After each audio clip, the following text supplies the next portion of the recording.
함께 문법 공부 열심히 해봅시다.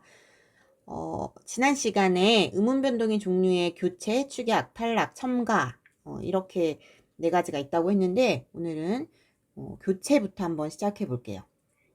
교체 중에서 음절의 끝소리 규칙이라는 것을 먼저 해볼 거예요.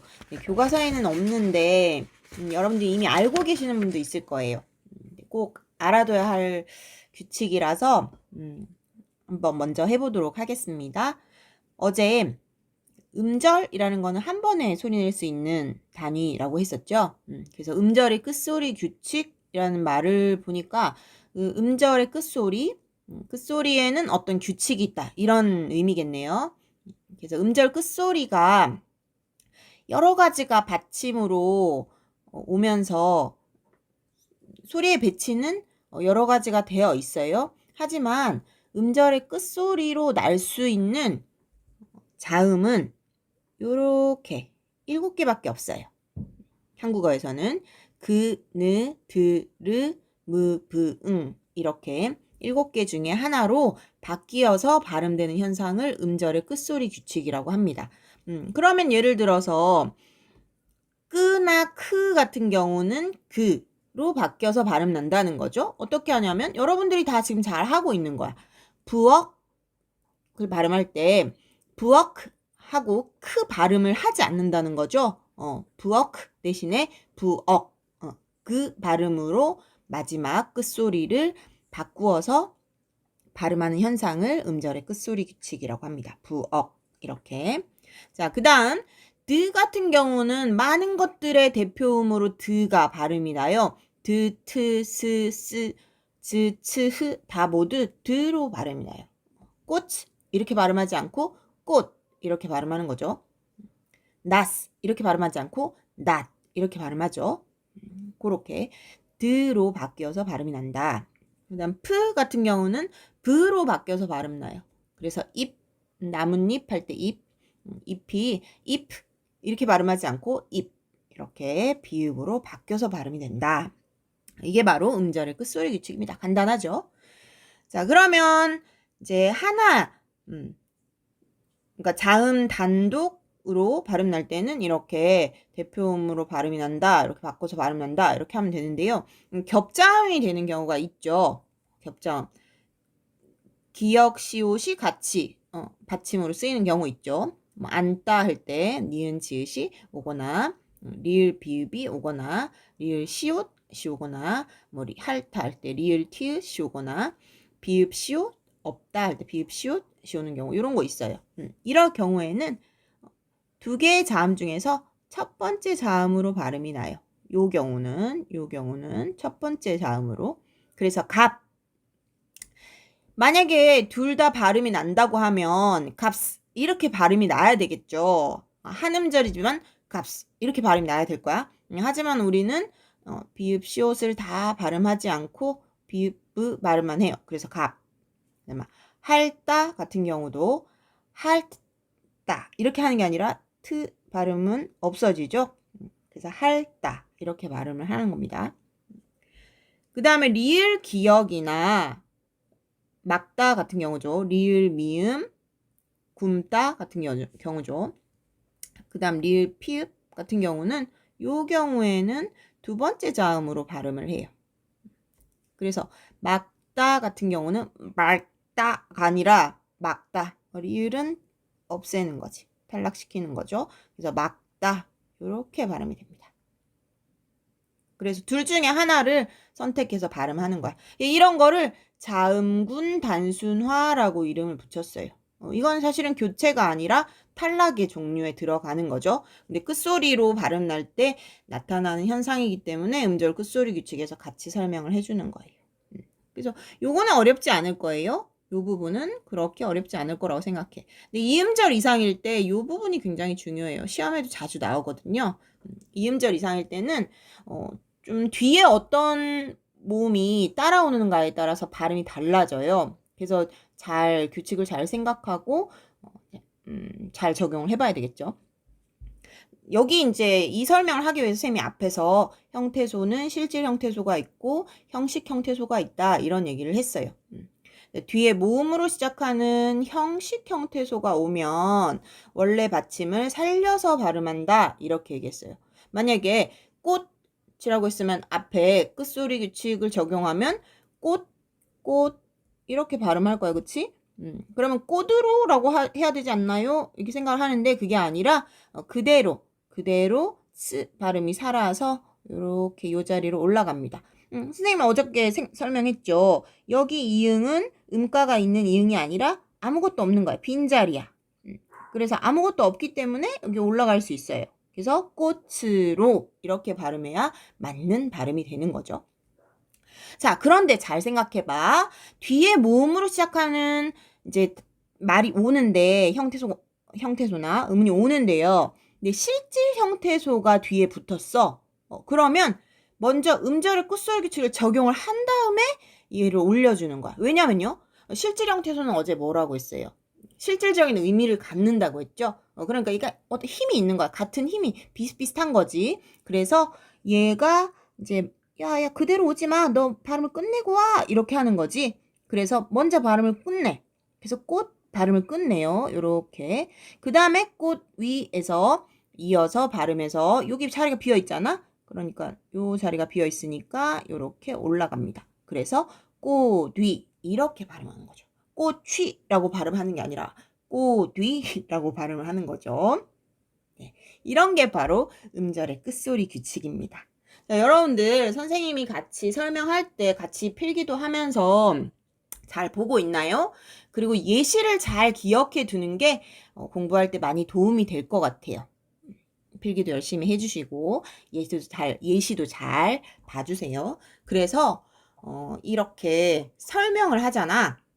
뒤에서 모음으로 시작하는 형식 형태소가 오면 원래 받침을 살려서 한다. 이렇게 설명을 듣고 나서 그러면 이 말은 이렇게 발음해야 되겠구나 하고 여러분들이 다른 단어나 다른 말들에서 이 원칙을 잘 적용할 수 있으면 되는 거야. 이거를 다 외우면 안 돼요. 다 외우기 너무 어렵지. 그러니까 설명을 잘 이해하고 이 설명에 맞는 얘들을 잘 찾아낼 수 있는 거 또는 이 설명에 맞게 실제 언어 생활에서 잘 적용해서 올바른 발음과 표기를 하는 것 그것이 중요할 것 같습니다. 다음은 구개음화입니다. 구개음화 무슨 뜻일까요? 지난 시간에 모음이 발음되는 위치, 조음 위치, 음이 만들어지는 위치에 따라서 뭐 입술 소리, 그다음에 뭐 센 입천장 소리, 뭐 여린 입천장 소리, 뭐 이렇게 나뉜다고 했어. 그 중에서 센 입천장 있죠. 딱딱한 입천장. 거기가 경구개라고 해. 한자로는. 그래서 그 경구개음으로 바뀐다. 그래서 구개음화라는 이름이 붙였습니다. 얘는요, 공식이 아주 뚜렷해요. 드트가 이로 시작하는 형식 형태소를 만났을 때 또는 반모음이라고 하거든요. 그러니까 이중모음이 되는 그런 건데 그거는 좀 궁금한 사람들은 학교에서 선생님한테 질문을 해주세요. 이로 시작하는 형식 형태소가 중요해요. 형식 형태소를 만났을 때 즈랑 츠로 발음이 바뀐다 하는 게 구개음화예요. 여러분 발음 한번 해볼까요? 한번 발음을 해보자. 준혁아 한번 발음해보자. 드, 츠, 이, 츠, 드. 자, 드랑 즈. 요 중에서 이하고 발음 나는 혀의 위치가 더 가까운 게 어디 같아요? 그렇죠. 즈가 좀 더 가깝지. 그래서 이렇게 발음하는 것보다 지라고 발음하는 게 좀 발음하기 편하다는 거야. 우리는 이렇게 혀 조금 더 움직이기가 좀 힘들어가지고 조금이라도 편한 식으로 자꾸 발음을 하게 된다는 거죠. 그래서 드트가 이로 시작하는 형식 형태소를 만나면 즈츠로 발음이 바뀐다 하는 게 구개음화야. 자, 이름도 기억해 둡시다. 자, 그럼 예를 볼게요. 해돋이 봅시다. 해돋이 해가 뜨는 거. 여기 여기 이응은 음가가 없댔으니까 빈자리나 마찬가지야. 그래서 드가 바로 여기로 올라가서 발음할 수 있어요. 그럼 해돋이 이렇게 발음해야 될 것 같은데 우리는 해돋이 아니죠. 그렇게 발음하지 않죠. 누구야? 나랑 해돋이 보러 가지 않을래? 뭐 이렇게 발음하지 않는다는 거죠. 해돋이라고 발음합니다. 드가 이를 만나서 드로 바뀌어서 발음이 나는 거죠. 우리 형식형 태소가 어떤 거라고 했어요?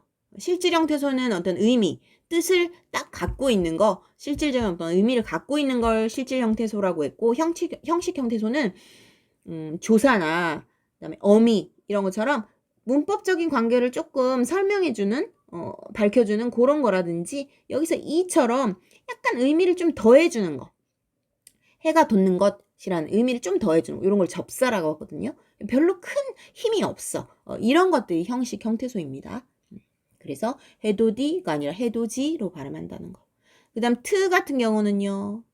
얘도 이 자리로 올라가서 발음을 하면 가티라고 발음해야 될 것 같은데 우리가 좀 더 편안하게 발음하기 위해서 국의 음으로 바꿔서 경국의 음으로 바꿔서 같이라고 발음한다는 거죠. 나랑 같이 별 보러 가자 이렇게 하지. 나랑 같이 별 보러 가자 이렇게 발음하지 않죠. 여러분들이 아마 이거는 잘 국의 음화 적용해서 잘 발음을 하고 있을 거예요. 자, 그러면 여기 형식 형태소라는 게 중요하다고 했는데 그럼 실질 형태소가 오면 어떻게 될까요? 실질 형태소가 오면 그대로 얘 발음을 살려서 발음을 하게 됩니다. 자, 교과서에 보면요. 교과서 164쪽에 예시가 나오는데요.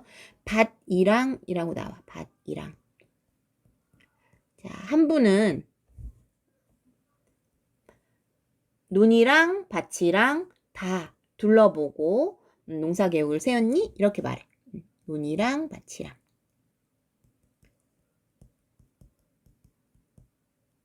뭐뭐랑 뭐뭐랑 뭐뭐시랑 하는 거는 조사죠, 조사. 얘는 형식 형태소란 말이에요. 별로 힘이 없어요. 그래서 얘는 그대로 밭이랑이 아니라 국외음화 적용해서 밭이랑 요렇게 발음을 해야지 맞는 거죠. 자, 그런데 저쪽 밭이랑에는 감자를 심으려고 해요 할 때 저쪽 밭이랑을 한번 봅시다. 자, 여러분 이랑이 뭔지 알아요? 밭을 보면 텃밭 이런 거 해본 사람은 알 텐데 이렇게 골짜기를 이렇게 파. 그래서 이렇게 볼록볼록하게 만들지. 그래서 볼록하게 흙을 돋은 거. 그거를 이랑이라고 합니다. 그렇게 이제 감자도 심고 이렇게 하면 더 잘 크거든요. 자, 그런 걸 이랑이라고 하니까 어떤 실질적인 의미를 갖고 있는 거야. 이건 실질형 태소죠. 그럴 때는 얘를 틀을 살려서 발음을 해주랬잖아. 자, 그러면 아까 말한 음절의 끝소리 규칙을 적용을 하면요. 밭이랑이 되겠네요. 그죠? 근데 여기 밭이랑 이런 경우에 니은이 들어가서 발음이 돼. 아랫니 같은 경우죠. 아랫이라고 쓰지만 아랫니 이렇게 발음하죠. 그런 요것도 이제 우리 표준 발음법에 정해져 있는 거예요. 니은 첨가라고 해요. 이런 음은 첨가죠. 그래서 밭니랑 이렇게 발음한다요. 자, 그런데 밭니랑 이렇게 발음하니까 또 발음이 좀 어렵잖아. 어색해요. 밭니랑 이렇게 밭 한번 끊었다가 발음을 해야 하니까 좀 어색하고 어려워. 그래서 얘를 이 느랑 비슷한 성질로 발음을 바꿔줘. 이건 이제 다음 시간에 할 비음화라고 해요. 비음화. 자, 그래서 느로 바꿔서 발음을 최종적으로는 밭니랑 이렇게 발음을 해야지 맞다는 거죠. 그래서 실질형 태소가 올 때는 트가 트로 무조건 바뀌는 게 아니야. 그래서 밭니랑 밭니랑 이렇게 발음을 해줘야 됩니다. 형식형 태소 조사 같은 형식형 태소가 있을 때는 국외음에 적용해서 밭이랑 이렇게 발음을 하고요. 자, 이해가 됐나요? 자, 요런 것들 구별하는 게 중요한 거지. 자, 이런 것들 잘 기억해 둡시다. 자, 다음 된소리 대기입니다. 된소리는 후두 근육을 긴장하면서 내는 소리거든요. 그래서 끄, 뜨, 뿌 이렇게 내는 소리지 그, 드, 브 이렇게 예사 소리 내는 것보다 좀 더 힘을 주는 느낌이에요. 이런 걸 된소리라고 하는데요. 그렇게 된소리로 바뀌는 현상을 된소리 대기라고 해. 그래서 예사 소리 그, 드, 브, 스, 즈가 앞에 소리들의 영향을 받아서 된소리 끄, 뜨, 뿌, 스, 즈로 바뀌어 발음되는 현상을 된소리 대기라고 합니다. 예를 들어 국수, 신고, 갑자기, 먹을지 이렇게 발음하는 것들이죠. 갑자기 너 오늘 뭐 먹을지 생각해봐 이렇게 발음하지 않잖아요. 그래서 여러분들이 많이 이렇게 잘 쓰고 있어요. 오히려 된소리 대기를 하지 않아야 되는데 된소리 대기를 더 많이 하는 게 문제일 수도 있어. 그래서 많은 경우에 이제 이런 된소리 대기로 된소리로 발음하는 경우가 있습니다. 여러분 교과서 164쪽을 꼭 참고로 봐주세요. 거기에 보면 다양한 환경에서 나타난다고 했는데 이것을 다 외울 필요는 없을 것 같아. 그런데 여러분들이 이 경우는 어떤 경우인가는 알면 좋을 것 같아요. 박사, 꽃다발, 옆집 이런 것처럼 앞말의 받침이 그, 드, 브로 발음되는데 그 뒤에 연결되는 그, 드, 브, 스, 즈가 된소리 끄, 뜨, 뿌, 스, 즈로 바뀌는 현상이 있어요. 이게 이제 대표적인 거야. 이제 그 다음에 신다,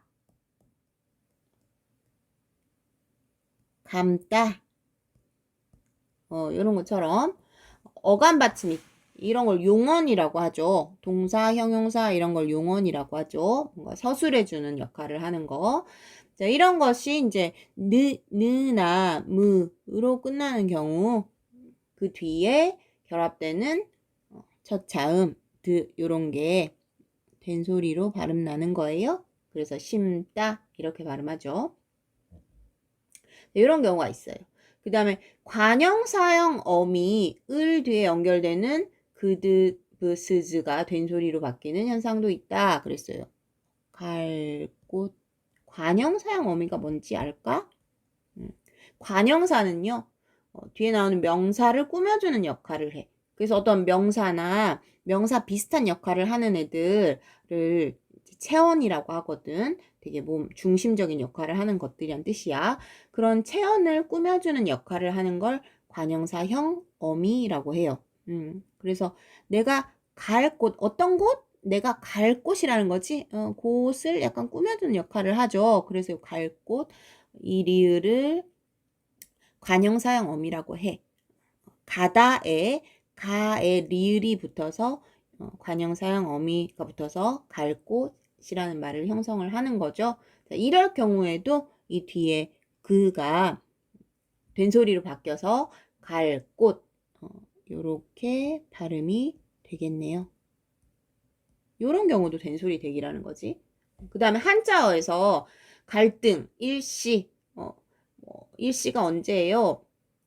그런 경우 한자에서 리을 받침 뒤에 결합되는 드스, 즈도 된소리로 바뀌는 현상이 있어요.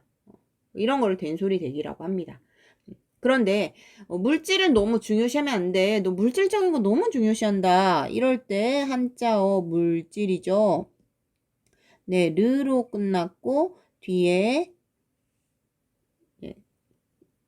그드브스 즈 중에 하나인 즈가 왔어. 왜 이럴 경우에는 물질 이렇게 발음하는 게 맞는 발음이죠. 된소리 대기가 일어나요. 그런데 해녀가 물질을 마치고 물 밖으로 나왔다 할 때 물질은 뭐 물에서 하는 행동을 얘기하는 우리 고유어죠. 이럴 경우에는 된소리 대기가 일어나지 않아요. 해녀가 물질을 마치고 이렇게 말하면 안 된다는 거지. 그럴 때는 그대로 물질이라고 발음해요. 자, 이렇게 고유에서는 된소리 대기가 일어나지 않는 경우도 있어요. 그래서 조금 된소리 대기가 조금 이런 경우도 있고 저런 경우도 있고 그래서 조금 어려워요. 효과 같은 경우도 원래는 효과가 맞는 발음이었거든요. 근데 자꾸 우리가 된소리 대기를 하고 싶어 하는 말이지. 그래서 효과라고 발음을 많이 했어. 그래서 요즘에는 표준 발음에서 효과 둘 다 인정하고 있습니다. 그런 경우가 있어요. 그게 조금 헷갈리죠. 여러분들은 어쨌든 설명을 보고서 이런 예시는 어디 설명이 들어가는 거다 하는 거를 잘 이해하고 파악할 수 있으면 되겠어요. 조금 어려워도 힘냅시다. 네, 여러분 오늘 선생님이 설명할 부분은 이제 여기까지가 끝이에요. 이제 퀴즈 풀어보면서 확인해 볼 건데요. 퀴즈 풀 때 좀 잘 모르겠는 거 이해가 안 되는 거는 책도 좀 찾아보시고 선생님 설명도 다시 돌아보면서 자기 힘으로 좀 열심히 알아보려고 애써가면서 퀴즈를 풀었으면 좋겠어요. 그냥 대충 찍지 말고 좀 열심히 한번 해봐주면 좋겠어요. 선생님 꼭 당부합니다. 자, 오늘도 고생했어요.